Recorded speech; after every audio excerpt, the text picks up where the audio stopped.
Hello and welcome to the Bulletin with UBS on Monocle Radio. Each week, the sharpest minds and freshest thinkers in finance take you beyond the numbers and hype right to the heart of the big issues of the day. This week, we're discussing the UBS International Pension Gap Index. The index compares retirement systems across 25 markets based on the voluntary savings efforts required from its participants. The index reveals that private savings are crucial to maintain an accustomed lifestyle in retirement in many systems. Further, it showcases the importance of retirement planning and stresses that investments can often help close pension gaps. Today on the programme, we will hear from the authors of the index, James Mazeau and Elisabeth Beusch, who will help you to consider whether your pension is enough to finance the life you're used to living. They'll address this and unpack the belief across UBS that harnessing the power of investing can improve retirement outcomes to everyone's benefit. It's a pleasure to welcome two economists with UBS in Switzerland, James Mazeau and Elisabeth Beusch, authors of the Pension Gap Index, to the show. Welcome to you both. First up, as a headline, just remind us what exactly this index and this sort of research, what it exists to do. Maybe Elisabeth, I'll come to you first of all. Give us some context for this piece of work before we get into the detail. So from our experience, mostly talking to people in Switzerland, what we notice is that pension systems are very hard to understand for people. So one aim is that we want people to understand their pension system. Why is that so important? Because once you understand your pension system, once you understand what benefits you will receive from it, then you can plan for your retirement. Because once you know how much you get, you can compare that to how much you need for the lifestyle that you desire. And often there's actually a gap in there. So usually the benefits will not be sufficient and you need private savings to make up that gap. And so what we want is to raise awareness for that and make people understand the challenges that they might face in terms of income if they don't prepare for retirement. Yeah, super interesting. And we'll get stuck into the detail in a second. I guess just as one other bit of broad background context, and James, maybe I'll ask you about this. I think the other thing that's relevant as a backdrop is some of these broad secular trends, which we've often spoken about with other colleagues on this programme before, changes in demographics, ageing. There are these big secular trends also that are very relevant and kind of underpin this space and have a foundational impact in terms of providing frames of reference, right? Absolutely. And I think demographics and also maybe a lower rates environment will impact pension systems. And this is sometimes a cause for a rethink, not everywhere. And that's why we also compare different pension systems across the world, is that some have implemented reforms, sometimes decades ago, some haven't. And all pension systems are different. They face different challenges, but some challenges are the same, and aging population is one of them. It's going to hit most developed countries and also developing countries, and they'll need to rethink how their pension system is going to go through that wave of aging population. Well, let's then look, I suppose, at the nuts and bolts, the mechanics then of how this index came together. The piece sort of analyses the mandatory part of a large number of different retirement systems. Tell me a bit about the starting point and how, against the backdrop you've both described, Elisabeth, first of all, you put the index together. Yeah, so we basically wanted to describe interesting pension systems. So of course, there's large economies which we can't ignore, but we also put in some smaller countries, some outliers, to show what they're actually doing. And in that way, we try to present a good mix of important economies, but also lessons that we can learn maybe from those that are not that often on the radar. And I'll add to that, Tom. What we try to do also is take the same framework when comparing all pension systems, of course. And we take the benchmark using a 50-year-old female worker earning a median income and living in a large city. That's a stress test. Why? Because still today, especially 50-year-old women, tend to earn less than men for an equivalent job. And living in large cities where cost of living is high, that really puts the stress on the conditions and the benefits that you might expect versus the cost of living. And so we'll compare a 50-year-old woman with different life expectancies, of course, in different countries, and also the different retirement systems that we'll have. And we'll try to see if she lives until her expected life expectancy, how much will her gap be and how large will it be and how long will she need to work and save in order to close that gap? Yeah, and we'll talk about some of the findings in terms of market to market, city to city, because it's super interesting, and actually some of them are quite surprising, aren't they? But just one final point on this idea about uncertainty. You know, there's lots of cliches, aren't there? Oh, you know, markets don't like uncertainty, investors don't, et cetera, et cetera. But I guess one of the other foundational points here is that retirement outcomes are inherently uncertain. I mean, I guess, does that just make you and your colleagues, it just makes your job more difficult, right? I mean, usually we think it's guaranteed by the system because many systems make promises. But even when you think about those promises, right, most retirement benefits that most of us will receive, they're not a flat fee that you get no matter what. So it's always linked to the earnings you had during your career. And that's what makes them uncertain, because I would say nobody has absolute job security, right? And as soon as you have this insecurity on where your career is going, how much you're going to earn through life, it just becomes uncertain. And adding to that, Elisabeth, I think there's also two other dimensions. Even if you're in retirement and you earn a pension, then there are in some countries, thinking about Japan, Germany, Sweden, some balancing mechanisms whereby if the labor market is not looking good, or if demographic trends are pointing towards an imbalance in the system, there will be pensions that won't grow in line with inflation or wage growth, depending on how the benefits are structured.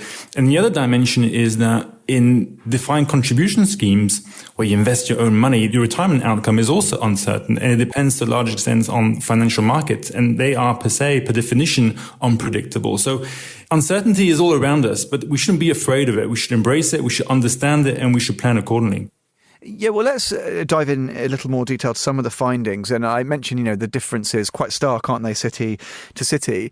Well, I don't even know if quite stark describes it. It's really arresting. I mean, if we look at private savings, and this is one of the really important points that we're going to be discussing, kind of not required at all in certain markets, but then, amounting to an almost inconceivably high proportion in another. Were you guys surprised at that? I guess, listen, you know this territory well. Maybe that sort of accorded with your expectations, but it's pretty amazing, right? It is, but then on the other hand, when you think what's driving those differences, then it's also not that surprising. Because one key ingredient is, what is your retirement system even aiming to replace, right? And there's some systems, and for example, the top outlier, right, Japan, Tokyo, where you need to save 93% and invest it also every year of your current income as a 50-year-old median woman. The system actually doesn't aim to replace 100% of your income. So the Japanese system for employees only aims to replace on average around 50%. So you have a huge gap by design that needs to be closed. And then we have at the top end, in terms of no savings required, we have, for example, Amsterdam. And the Dutch system actually has an aim of replacing income on a net basis, more or less 1-to-1, so that you have the same income after retirement as you did before. So given that we expect them to do a good job once they design it, right, then it's not so surprising that they have a 0% savings rate. And I think we shouldn't be too quick to judge systems based on how much private savings they require in order to maintain a custom lifestyle. It's just that not all systems are the same. And in most Anglo-Saxon countries, retirement systems only aim to replace the basic needs. And it's up to you if you want to save privately. And in other systems, the state is going to require forward savings to make you save a lot and to enjoy your custom lifestyle. But who are we to say what's better? Yeah, absolutely. So, I mean, this is usually in most countries, it's going to be a democratic process where the people have some input on what type of system they want. And different societies have different values, different understandings of how much welfare they want to have in their society from the state side. And that shapes these retirement systems. Let's talk a little bit about then, whether we can look at delivering a more sustainable pension scheme and what that might look like in different markets. And it's interesting to slightly sort of paraphrase some of your remarks, Elisabeth, in the piece. You talk about this idea that we can deliver resilience without compromising on the adequacy of provision. Tell us why maybe, or I don't know, cite some examples that give you confidence that that kind of progress is possible. So I think one good example is Sweden. So Sweden made big reforms to their retirement system in the 90s. And also their retirement system, you'll see they're at the lower end, but they're not requiring zero savings, right? So there's some consensus. You still have to take care of part of your retirement yourself, right? There's some own responsibility for the citizens in Sweden. But what they agreed was that the pension system should be sustainable and there shouldn't be issues, for example, if another financial crisis hits. And in the 90s, when Sweden had a financial crisis, the pensions required more funding from the government, but at the same time, government debt was very high. So people understood this is not sustainable. On the other hand, already from the 60s onward, actuaries also pointed out that the aging population means contribution rates have to increase over time more and more. And this puts undue stress on workers' finances. So all of these factors together led to a very strong consensus that the retirement system should be reformed in a manner that makes it financially sustainable. And that's when Sweden implemented several changes, but including there is also a mechanism that tries to keep a balance between all the future expenditures that have to be made to pay benefits and the future inflow of contributions. And in that manner, they now have a very resilient system that is sustainably financed, and people can sort of more or less have some stable expectation of what they will get in retirement. They do, of course, have uncertain returns, be it that the big part of their pension system is capitalized by average wage growth. So there's some uncertainty there, of course. And then they also have a part that's invested. So they depend on the returns from financial markets. But overall, at least you know that some level will be guaranteed. But Tom, it's also not because Sweden has implemented this and a couple of decades ago that this is going to work also, could be implemented in other countries.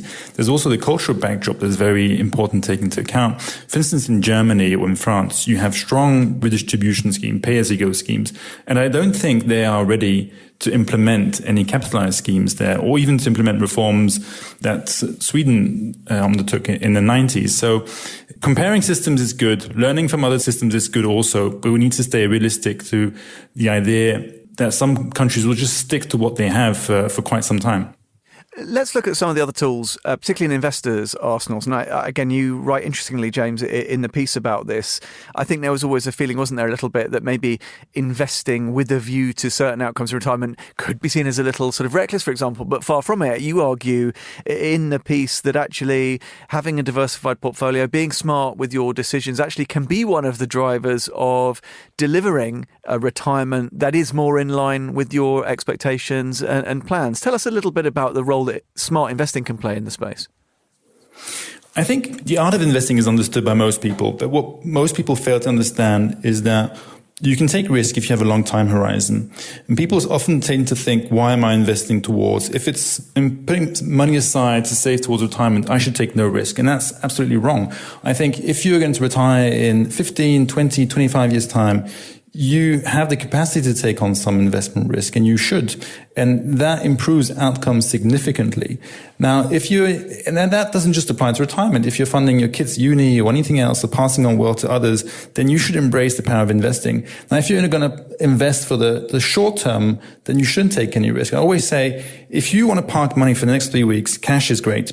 If you want to park money for the next 15 years, cash is the last place where you want to hide. One other really critical area, Elisabeth, that I really wanted to ask you about is about that forward planning when it comes to women investors, because whilst a lot of the systems I think that you cover in the report are, how you describe it, sort of gender agnostic, of course there are a lot of differences, if we generalise, in terms of patterns of work for men and women during their life, also the division of responsibility during when children are young and so forth. What are the impacts of those, and are there ways to try and deliver a more equitable system? Perhaps you could tell us a bit more about what, if anything, women should plan differently when they're thinking about retirement. So the difficulty with women is usually that because they take more of the care work. And I think all the work that Claudia Goldin has done, last year's Nobel Prize winner, is amazing and describes it very well, right? So you take on more care work that makes you less flexible for your paid work. And that means usually that women will have flatter income curve throughout their career. They're not going to be in the highly demanding jobs that give them very little flexibility for at home, when they need to be available, when children are sick, take care for other household things, etc. So you have a loss in income. And the unfortunate thing about compounded interests, which are usually great when we invest money, right? Because it really lets your investment grow much more than if you didn't invest it, is that it also hurts you in that gap, right? So whatever you cannot put on the side, by time passing by, this gap becomes excessively larger because you're also losing out on the compound interest. And unfortunately, with most retirement systems, because it's salary-based, that also means that what you accumulate in terms of benefits in the system will be lower as a woman who has worked part-time or maybe didn't choose the highly paid career path. And so that means that women have much bigger gaps in terms of how much they will get from the retirement system and what they need to sustain their desired lifestyle. On top of that, filling those gaps is harder for women, right? Because, as I already said, the gap gets bigger with time. And so that means that investing is actually even more important for women than for men, because with investing, you will, on average, given that you also have the time horizon, have a higher return than if you park it in cash.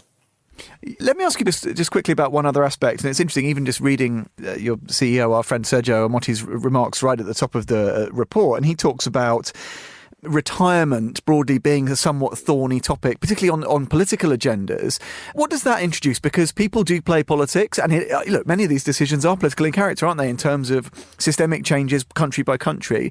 Is it important to bear in mind that there is a sort of political element to this as well? How do you factor that in, James? Or is it just important to acknowledge that, there are some political notes to consider here as well? I think, yes, there are two dimensions to it. One is traditional left versus right, or the liberals or conservatives, Labour versus Tory. No matter how you frame it, is people who are in favour of more redistribution, and then people who are in favour of less redistribution and think we should live in a more liberal world where everybody takes care of their own money. And then on the other hand, there's also the dimension between the younger and the older generations. And as we know, in most Western democracies, the older you get, the more you tend to vote. And today's pension systems some of them have been established on parameters that are outdated in terms of demographic parameters, assumptions that underpin them, or financial assumptions or safe returns that you could generate, meaning that part of the baby boomers who are now retiring and going to retire are coming out with benefits that are maybe too high. And so this is subsidized by the younger working class. And for politicians, it's a bit of a headache, because you're not going to turn your back against the big cohort of baby boomers who are active voters. And so you're going to tend to design policies that will please them, and maybe there will be finance through higher debt or higher income tax or wage-based contributions that are likely to hit the younger generation most. That was James Mazeau, and before that, Elisabeth Beusch, bringing us to the end of this edition of the programme here on Monocle Radio. You can listen again at monocle.com. That's where you can also join the club by subscribing to Monocle magazine. You can also follow the show wherever you get your podcasts. As ever, you can find out how UBS can help you at ubs.com, and do be sure to delve into the report and further resources by heading to ubs.com and searching for Pension Gap Index. I'm Tom Edwards. Thanks for listening.